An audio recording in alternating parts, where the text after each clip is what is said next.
मैं अपनी चाची के साथ रहता था क्योंकि वह अकेली औरत थी और जब मैं उनके पास आया तो मैं बिल्कुल ठीक ठाक और स्वस्थ था। मगर मेरी हमदर्दी ने मुझे वह दिन दिखाए कि मैं किसी काबिल न रह पाया। चाची ने मेरे साथ जो किया वह मैं सोच कर भी काँप उठता हूँ कि कोई इंसान इतना बेशर्म कैसे हो सकता है। चाची के पास रहते हुए मुझे कुछ ही समय हुआ था कि अचानक ही मेरी तबीयत तेज़ी से गिरने लगी और मैं पिछले कुछ दिनों से अपनी तबीयत बहुत ही ख़राब महसूस कर रहा था। मेरा सर भी बहुत भारी था। आज भी जैसे मैं सुबह उठा तो मुझे बहुत ही ज़्यादा कमज़ोरी महसूस हो रही थी। मेरे पैरों में तेज़ दर्द था और यह सब मेरी समझ से बाहर था। आखिर मेरे साथ ये क्या हो रहा है? वैसे तो मैं बिल्कुल ठीक था, मुझे कोई चोट भी नहीं लगी थी। बस इतना पता था कि जब से चाची के पास रहने आया था तब से ही मुझे टांगों की दर्द की बीमारी शुरू हो गई। मैं हिम्मत करके उठा और हाथ मुंह धोकर बाहर आंगन में निकल आया। चाची घर की सफाई कर रही थी। मुझे देखकर मुस्कुराई और मेरे पास आकर मेरा माथा चूमा और बोली, उठ गया मेरा शहजादा। और फिर पास पड़ी सोफ़े की तरफ इशारा किया और बोली, यहाँ बैठो, मैं भी तुम्हारे लिए नाश्ता लेकर आती हूँ।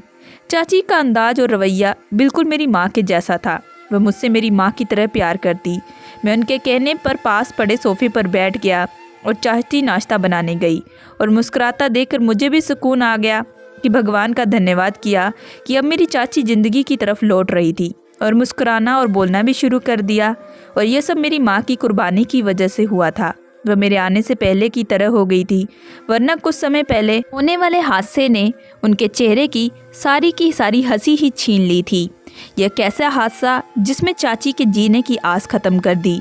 चाची के जवान बेटे की मौत ने उन्हें अंदर तक हिलाकर रख दिया। चाची के बेटे की अचानक मौत ने चाची को पागल सा कर दिया। मेरा चचेरा भाई कुछ महीने पहले ही इस दुनिया से चला गया था। उसे ना तो कोई बीमारी थी ना कोई तकलीफ, मगर जाहिर सी बात है मौत के लिए कोई समय तय नहीं है कि किस समय आ जाए। जिसका जब समय आता है वह भगवान के पास चला जाता है। लेकिन हम इंसानों के अंदर इतना सब्र कहाँ है? हम सब्र नहीं कर पाते और जाने वाले के पीछे रो रो कर को ख़त्म कर देते हैं। इंसान कितना भी शक्तिशाली क्यों ना हो, उसे भगवान के पास लौटकर जाना ही पड़ेगा। मेरी चाची भी अपने बेटे की मौत के गम में पागल हो गई थी और बुरी तरह चीख चीख कर अपने बेटे के लिए रोती थी। वह मेरी चाची का इकलौता बेटा था और चाची अपने बेटे पर जान छिड़कती थी। चाची की ज़िंदगी बेटे से शुरू होकर बेटे पर ही ख़त्म होती थी। मेरे चाचा की मौत तो पहले ही हो गई थी। मेरे चाचा अपने पीछे बहुत सारी दौलत जायदाद छोड़ कर गए थे, इसलिए मेरी चाची को पैसे की कोई कमी नहीं थी।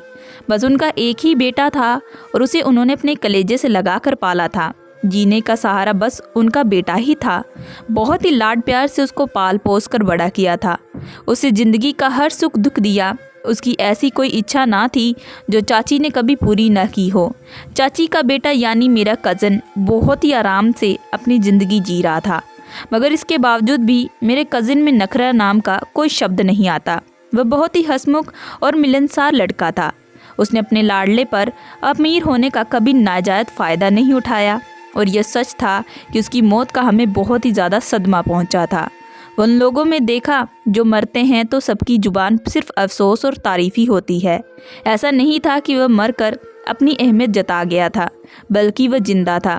तब भी पूरा खानदान और जानने वाले उसकी बहुत तारीफ़ें करते, जिस पर चाची का सर गर्व से ऊंचा हो जाता। वह गर्व से सर उठाकर कहते, आखिर बेटा किसका है? और जब वह मरा तो सबको ही बहुत ही अफसोस हुआ था। मेरी मम्मी से चाची की पागलों जैसी हालत देखी न गई और उन्होंने अपने दूसरे नंबर वाले बेटे यानी मुझे चाची को सौंप दिया ताकि चाची का दिल बहल जाए और चाची को थोड़ा सब्र आ जाए। इस तरह मैं अब पूरी तरह से चाची के साथ रहने लगा। चाची भी शुरू में तो मुझे घूरती रहती और मुझे साफ महसूस होता जैसे वह मुझे मुश्किल से भी बर्दाश्त कर रही है, मगर फिर भी हर समय मुझे सामने देखकर वह धीरे धीरे संभलने लगी थी और अब मेरा भी ख्याल रखने लगी थी। मुझे अपने बेटे का सम्मान और कमरा भी दे दिया और खुद मेरे पास सोने लगी। मैं समझता वह अपना बेटा खोने के बाद बहुत ज़्यादा डरने लगी थी, इसलिए मेरे साथ सोती है। रात को मुझे अकेला कमरे में नहीं छोड़ती।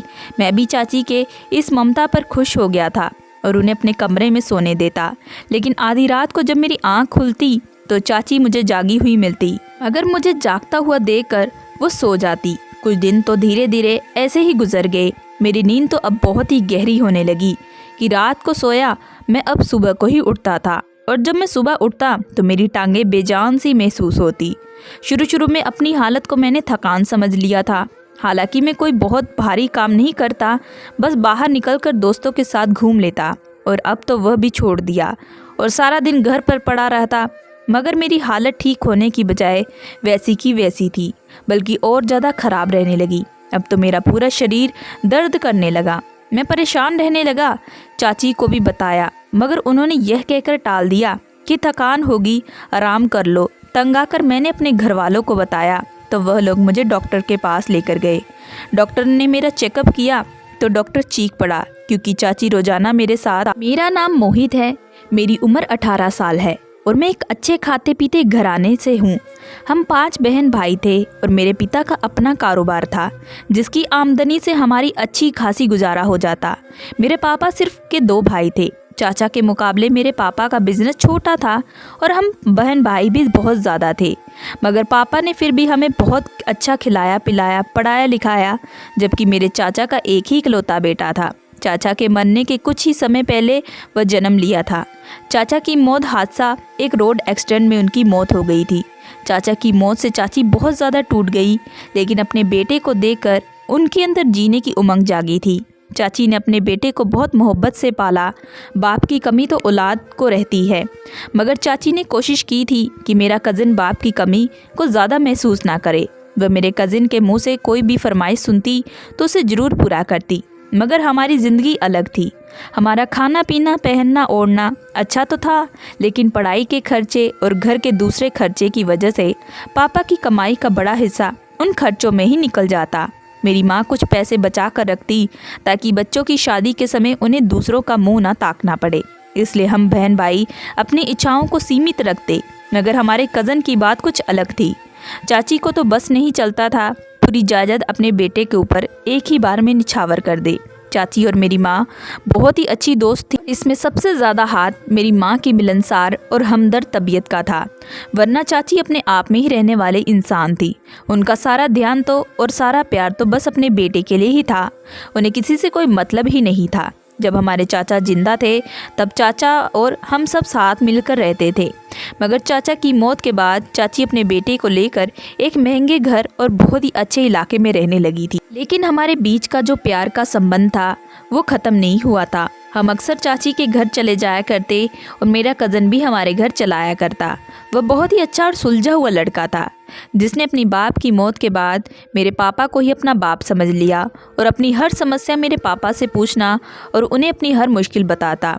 मेरी माँ को भी वह माँ का दर्जा देता और हम बहन भाइयों से भी उसका बहन भाइयों वाला ही रिश्ता था। क़यामत तो हम सब पर तब टूटी जब एक रोज़ अचानक ही सुबह सुबह मेरे भाई के मरने की मुझे खबर मिली। हम सबको बहुत बड़ा सदमा पहुंचा और हम लोग सब के सब दंग रह गए, क्योंकि वह एक दिन पहले ही हम सब से मिलकर गया था और उस समय वह बिल्कुल ठीक ठाक और एकदम स्वस्थ था। फिर सुबह सुबह अचानक उसे क्या हो गया था।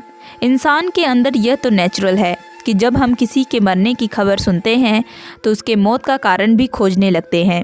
हमें लगता है कि वह मरा तो उसके ज़रूर इसके पीछे कोई वजह ज़रूर होगी। हालांकि मौत के लिए किसी कारण का होना ज़रूरी नहीं होता। हम भी अपनी कज़न की मौत पर हक्का बक्का रह गए थे और रोते हुए चाची के घर पहुंच गए। सामने ही हमारा कज़िन अपना बेजान शरीर लिए गहरी नींद में सो रहा था और यह दृश्य हमारे लिए इतना दर्दनाक था कि हमारा दिल फटने वाला था। ऐसा पहली बार हुआ था जब हम वहां पहुंचे और हमारा कज़िन दरवाजे से ही हमें लेने नहीं आया, बल्कि हमें उस तक जाना पड़ा। चाची की जोरदार चीखें पूरे घर में गूंज रही थी, जिसकी वजह से सबकी आंखों से आंसू बह रहे थे। चाची का सदमा हम सब से बड़ा था, वह तो उनके जीने की इकलौती वजह थी। हम सब भी रोते हुए चाची के पास पहुंचे और अपने कजिन के मौत के पीछे का कारण जानने लगे। तब चाची ने रोते हुए बताया कि रात को तो वह अच्छा भला था, खाना पीना भी चाची के साथ किया और फिर बोला कि मेरी तबीयत कुछ ठीक नहीं लग रही, मैं आराम करना चाहता हूँ। चाची ने बताया कि फिर मैंने उसे आराम करने के लिए उसे उसके कमरे में भेज दिया, मगर सुबह जब कॉलेज जाने के लिए चाची उसे जगाने उसके कमरे में पहुंची तो उसका पूरा शरीर बेजान हो चुका था। उसकी अचानक मौत ने सबको चौंका दिया। चाची के लिए यह बहुत बड़ा सदमा था। वह तो लगभग पागल हो गई थी और ज़ोर ज़ोर से चीख चीख कर अपने बेटे को पुकार रही थी। जब हमारे कज़न के शरीर को अंतिम संस्कार के लिए ले जाया जाने लगा तो चाची बेहोश होकर गिर पड़ी थी। मेरी माँ भी बहुत उदास थी और चाची को संभाल रही थी। आसपास के लोग चाची के लिए अफसोस कर रहे थे। कितनी ज़मीन जायदाद और चाचा का चलता कारोबार अब किसके हवाले करेंगे, क्योंकि पति तो पहले ही मर गया था और अब जवान बेटा इकलौता सहारा था, वह भी छोड़कर चला गया। लोगों की इस तरह बातों पर मेरी मम्मी को बहुत अफसोस हुआ। जिसका जवान बेटा छोड़कर चला गया हो उसे भला अब दौलत से क्या करना। सबसे कीमती चीज़ तो औलाद ही होती है। जब वही नहीं रही तो दौलत ज़्यादा तो बेमाल हो जाती है।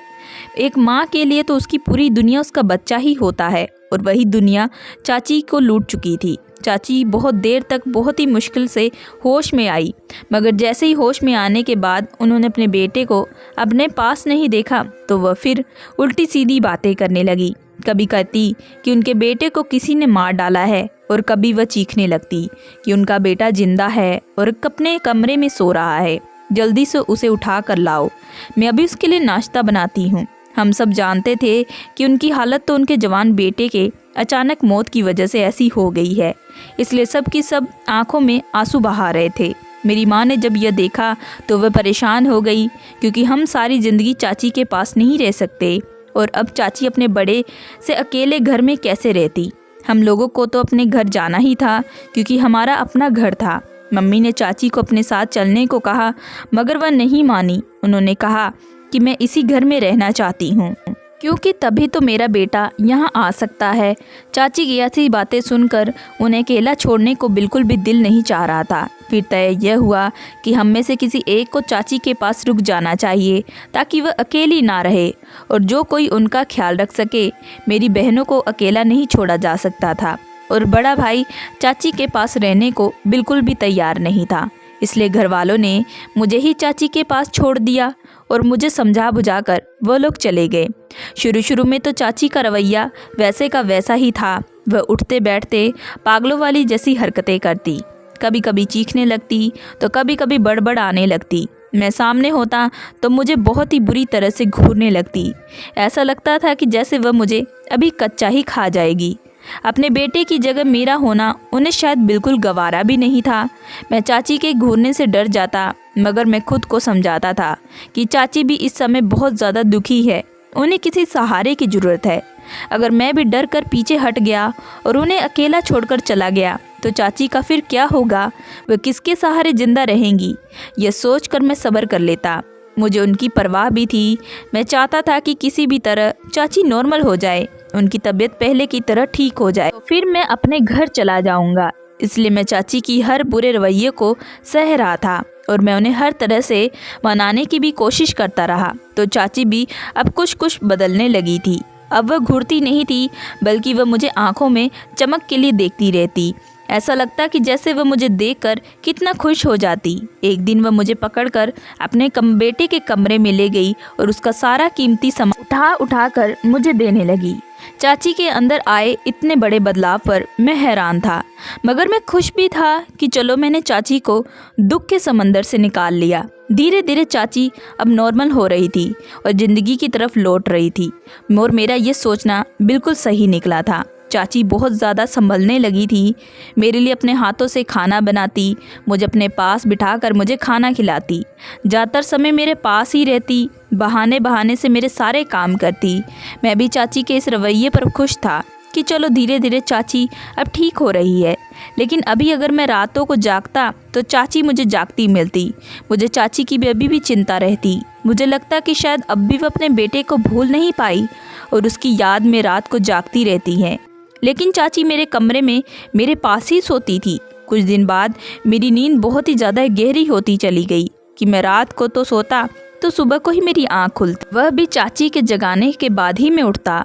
मैंने इस बात पर ज़्यादा ध्यान नहीं दिया, क्योंकि मुझे यही लगता था कि दिन भर की थकान की वजह से शायद मैं रात को गहरी नींद में सो जाता हूँ। लेकिन इतनी लंबी नींद लेने के बाद भी मेरी सेहत अचानक धीरे धीरे गिरने लगी थी। मैं थका थका सा रहने लगा और सुबह उठना तो मेरी टांगें बेजान सी होती।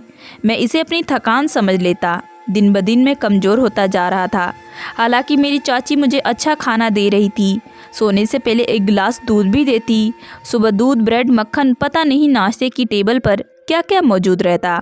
सच कहूँ तो मेरी ज़िंदगी अपनी चाची के घर अपने घर से ज़्यादा ऐश के साथ गुजर रही थी, मगर फिर भी मैं कमज़ोर होता जा रहा था और यह बात मुझे बिल्कुल भी समझ में नहीं आ रही थी। मैंने एक दिन अपनी यह परेशानी अपनी चाची को बताई कि मुझे कुछ अजीब सा महसूस हो रहा है, कमज़ोरी भी बहुत ज़्यादा महसूस हो रही है। मेरी बात पर चाची ने गौर से मुझे देखा और ना में सिर हिलाते हुए बोली कि ऐसा कुछ भी नहीं है, यह तुम्हारा सिर्फ वहम है। तुम दोस्तों के पास चले जाते हो तो खेलने कूदने में थकान हो जाती होगी, आराम करो ठीक हो जाओगे। मैं चाची की बात सुनकर चुप हो गया था, मगर कोई बचा ही नहीं था जो मैं अपनी हालत को ऐसे इग्नोर कर देता। नया नया तो जवान हो रहा था, खेलने कूदने से मुझे इतनी कमज़ोरी नहीं होनी चाहिए। लेकिन मैंने चाची से ज़्यादा बहस नहीं की और अपने कमरे में आराम करने के लिए चला गया। कभी कभी जब कॉलेज चला जाता तो मेरे दो दोस्त मुझे हैरत से देखते और कहते कितने कमज़ोर होते जा रहे हो। अब तो मेरी टीचर ने भी महसूस कर लिया और मुझे सलाह दी कि किसी डॉक्टर को दिखाऊं, लेकिन मैं करता तो क्या करता। चाची ने तो मेरी बात मानने से ही इनकार कर दिया और फिर एक दिन मजबूर होकर मैं अपने घर चला गया और अपने घर वालों को सारी समस्या बताई। मेरे पापा मुझे उसी समय डॉक्टर के पास लेकर गए। डॉक्टर ने मेरी हालत देखी तो वो मुझे देखकर चौंक गया।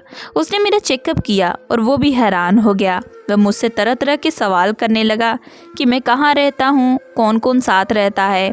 पापा और मैं ऐसे सवालों पर हैरान थे। मैंने डॉक्टर को बताया कि मैं अपनी चाची के साथ रहता हूँ और घर में सिर्फ मेरी चाची के अलावा कोई नहीं होता। डॉक्टर ने सुनकर हैरत का इजहार किया और मेरी हालत की वजह मेरे बाप को बताई। मुझे और पापा को तेज झटका लगा। पापा का चेहरा गुस्से से लाल हो गया था। हम दोनों बाप बेटा सर झुकाए घर पहुंचे तो घर वाले हमारा इंतज़ार कर रहे थे। जैसे ही हम घर में दाखिल हुए, मेरी माँ मेरे पास आई और पूछा डॉक्टर ने क्या कहा। पापा शायद गुस्से में थे और वह बोले कि वो औरत दिमागी मरीज है और बहुत ही बेशर्म है।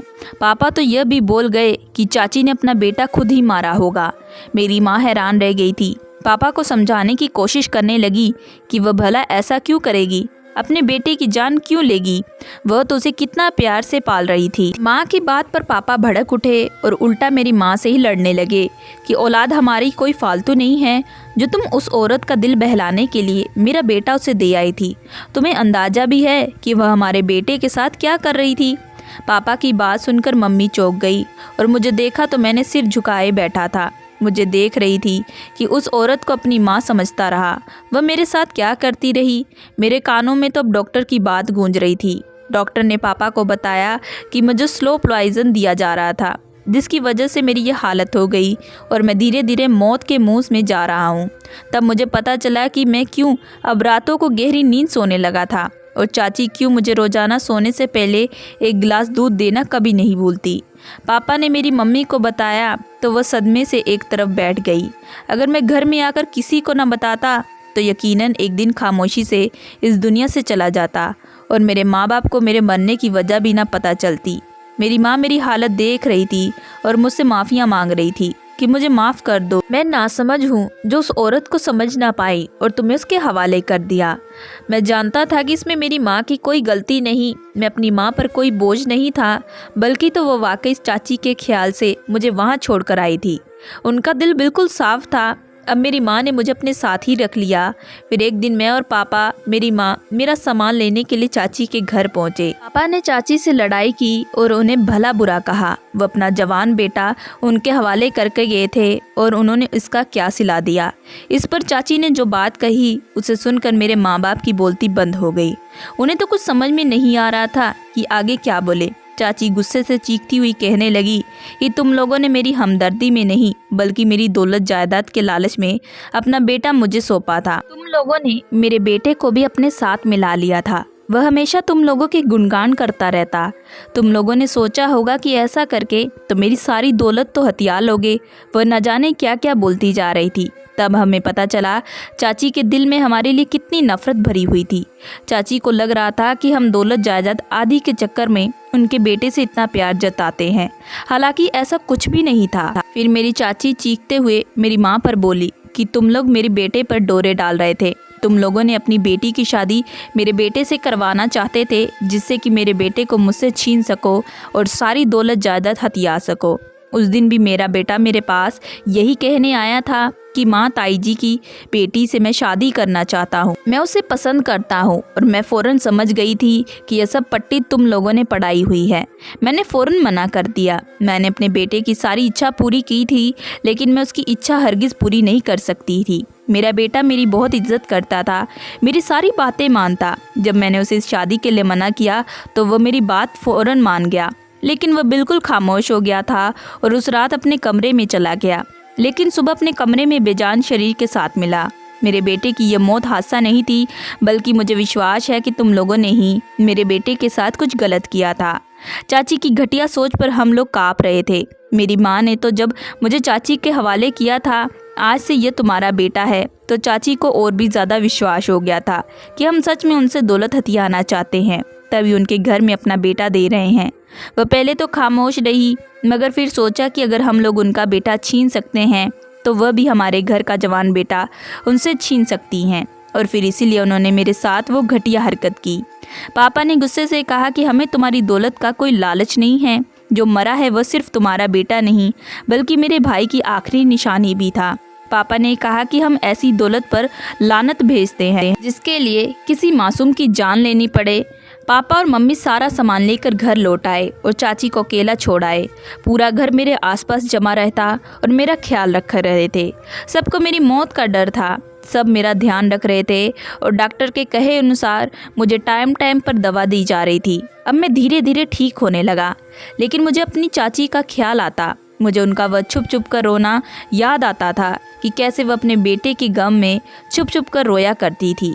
मैं तो उन्हें अपनी माँ समझने लगा था और उनके साथ रहने से मुझे उनसे मोहब्बत हो गई थी। मैं उन्हें अपनी माँ समझने लगा था। मैं जैसे ठीक हुआ चाची के पास फिर से पहुँच गया। चाची मुझे देखकर नज़रें चुराने लगी। वह बहुत ही कमज़ोर और बीमार लग रही थी। मैंने उनके हाथ थाम कर उन्हें अपने साथ चलने को कहा। मैंने चाची से कहा कि आप अपने सारी दौलत जायदाद गरीबों को बांट दे और गरीबों के लिए एक बड़ा सा हॉस्पिटल बनवा दे जिसमें गरीबों को मुफ्त इलाज किया जाए। ऐसा करने से आपके बेटे की आत्मा को शांति मिलेगी और आपके दिल को भी चैन मिलेगा। मुझे आपकी दौलत जायदाद आपका कोई लालच नहीं है। मेरी बात सुनकर चाची रो पड़ी थी और मुझसे माफ़ी मांगने लगी। उन्हें अपने किए पर पछतावा होने लगा था। मैंने माँ समझकर अपनी चाची को माफ़ कर दिया। उन्हें अपनी जायदाद का आधा हिस्सा मुझे देने को कहा, लेकिन मैंने मना कर दिया। फिर चाची ने अपनी सारी दौलत जायदाद आज गरीबों में बांट दी थी। अपने बेटे के नाम से एक हॉस्पिटल बनाया और उसमें गरीबों को मुफ्त में इलाज होने लगा। अब चाची हमारे साथ ही रहती। उनके चेहरे पर सच्ची खुशी दिखाई देती, जिसे देखकर मेरे दिल को बहुत सुकून मिलता। और मेरे घर वालों ने भी चाची को माफ़ कर दिया और हम सब लोग मिलकर रहते हैं। दोस्तों, मैं आशा करती हूँ कि आप लोगों को ये कहानी पसंद आई होगी।